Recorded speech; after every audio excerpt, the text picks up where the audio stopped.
السلام عليكم، ازيكم؟ كل سنه وانتم طيبين. احنا النهارده 19 رمضان. النهارده هنعرف مواعيد مباريات الاسبوع 17 من الدوري المصري، اللي هتتلعب من اول يوم الحد القادم. يوم الحد القادم هتتلعب 3 مباريات في نفس التوقيت الساعة 9:30 مساء. الجونة هيلاعب المقاولين العرب، سيراميكا كليوباترا هيلاعب زد، الاسماعيلي هيواجه سموحة. يوم الاثنين هتتلعب 3 مباريات في توقيت واحد الساعة 9:30 مساء. انبي وفاركو، البنك الاهلي والداخلية، والمصري والاتحاد السكندري.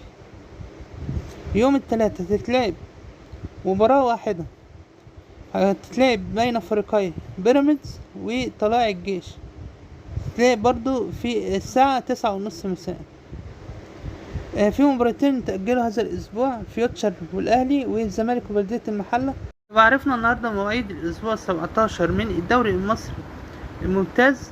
لو بدأ عليكم دوسوا لايك واشتركوا في القناة وضغطوا على زر الجرس عشان كل جديد أقدمه يوصلكوا، وشكرا.